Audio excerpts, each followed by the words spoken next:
The lord. హల్లెలూయా. ప్రతి ఉదయం వేకువనే లేచి దేవుని వాగ్దానములు వినుచున్న మీ అందరికీ నా హృదయపూర్వక వందనములు తెలియజేయుచున్నాను. ఈరోజు దేవుని వాగ్దానము పరిశుద్ధ గ్రంథం నుండి యెషయా గ్రంథము 55వ అధ్యాయము 3వ వచనం. చెవియొగ్గి నా యొద్దకు రండి, మీరు వినిన ఎడల మీరు బ్రతుకుదురు. ఆమెన్. హల్లెలూయా. ప్రియమైన సహోదర సహోదరి, యెషయా గారితో యెహోవా దేవుడు దర్శనంలో మాట్లాడుచున్నారు. నేడు నీతోనూ నాతోనూ కూడా మాట్లాడుచున్నారు. చెవియొగ్గి నా యొద్దకు రండి అని అంటున్నారు. ప్రియ సహోదర సహోదరి, చిన్న శ్రమ రాగానే ఎక్కడికెక్కడికో పరుగెడుతూ ఉంటాము. మనకు ఎన్ని శ్రమలు వచ్చినా, ఎంత బాధ వచ్చినా, ఎన్ని కష్టములు వచ్చినా, ఎన్ని అవమానములు ఎదురైనా మొట్టమొదట దేవుని దగ్గరకు రావాలి. ఆయన మాట వినాలి. దేవుడు వాక్యము ద్వారా సెలవిస్తున్నారు. చెవియొగ్గి నా యొద్దకు రండి, మీరు వినిన ఎడల మీరు బ్రతుకుదురు అంటున్నారు. మరి నిజముగా ఎంత ప్రేమగల దేవుడండి, ఎంత జాలిగల దేవుడు. మనము మన యొక్క జీవితంలో ఎన్నోసార్లు దేవునికి వ్యతిరేకంగా ప్రవర్తించాము, దేవుని గాయపరిచే విధంగా ప్రవర్తించాము, మన ఇష్టానుసారంగా జీవించి ఉన్నాము, ఎన్నో చేయరాని పాపపు కార్యములు చేసి ఉన్నాము, ఎన్నో నీచమైన కార్యములు చేసి ఉన్నాము. అయినా సరే దేవుడు వాటన్నిటినీ క్షమించి వేస్తున్నారు. ప్రియ సహోదర సహోదరి, ఇదే రక్షణ భాగ్యము. పాపపు తలంపులు, పాపపు ఆలోచనలు, పాపపు క్రియలు అన్నిటిని వదిలి నూతన జీవితాన్ని ఆరంభించుదాం. అనేక మార్లు మన యొక్క సొంత ప్రయోజనముల నిమిత్తము దేవునికి విరోధమైనవి చేసి ఉన్నాము. అయినా దేవుడు క్షమించి వేస్తున్నారు. ఇక నుండైనా దేవా, నీతిగా జీవిస్తానయ్యా, యథార్థంగా జీవిస్తానయ్యా, మీ యొక్క చిత్తానుసారంగా నడుచుకుంటానయ్యా అని దేవునికి మన హృదయాలను అప్పగించుదాం. దేవుని మాటలకు చెవియొగ్గుదాం. లోకానుసారమైన మాటలు మన జీవితాన్ని పతనానికి దారితీస్తుంది. యేసయ్య మాటలు వింటే మన జీవితాలు బాగుపడతాయి. అంతేకాక దేవుని మాటల్లో జీవము ఉంది. ఆయన మాటలు వినేవారు బ్రతుకుతారు అని వాక్యం తెలియజేస్తుంది. ఈ కొద్ది మాటలు దేవుడు దీవించునుగాక. ఆమెన్.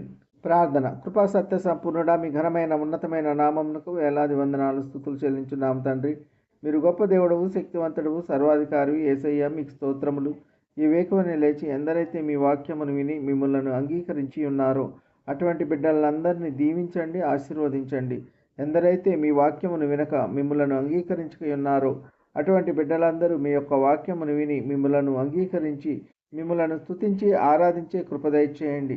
వాక్యం ద్వారా తెలియజేసిన విధంగా చెవియొగ్గి నా మాటలు వినండి, మీరు బతుకుదురు అని వాక్యం ద్వారా తెలియజేసినందుకు మీకు స్తోత్రములు. ఉద్యోగం లేని బిడ్డలకు ఉద్యోగములు దయచేయండి.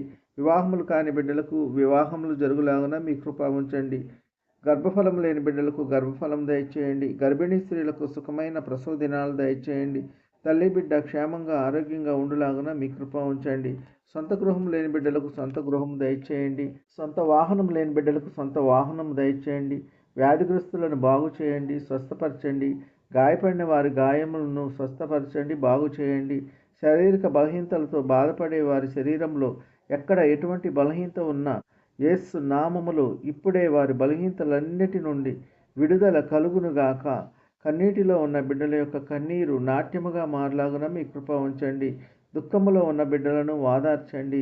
వారు కోల్పోయినవన్నీ తిరిగి పొందుకునేలా మీ కృప ఉంచండి. ఉద్యోగస్తులను, వ్యాపారస్తులను, కూలి పని వారిని కాపాడండి. వారు చేస్తున్న పనుల్లో, రాకపోకల్లో కాపాడండి. వృద్ధులను కాపాడండి. వృద్ధాప్యంలో ఎటువంటి మనోవేదనకు గురి కాకుండా మీ కృప ఉంచండి. యవనస్తులను కాపాడండి.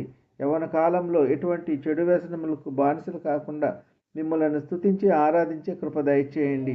కారుల్లో ప్రయాణించే బిడ్డలను కాపాడండి. బస్సుల్లో ప్రయాణించే బిడ్డలను కాపాడండి. రైళ్లలో ప్రయాణించే బిడ్డలను కాపాడండి. నౌకల్లో ప్రయాణించే బిడ్డలను కాపాడండి. విమానాల్లో ప్రయాణించే బిడ్డలను కాపాడండి. ఇతర మోటారు వాహనాల్లో ప్రయాణించే బిడ్డలను కాపాడండి. ఈ కొద్ది మనవులు ప్రభువైన యేసుక్రీస్తు పేర వేడుకుంటున్నాము తండ్రి. ఆమెన్. విన్న వాక్యము దీవెనకరంగా ఉన్నట్లయితే లైక్ చేయండి, షేర్ చేయండి, సబ్స్క్రైబ్ చేసుకోండి. మీ సహోదరుడు Kola Daniel. God bless you.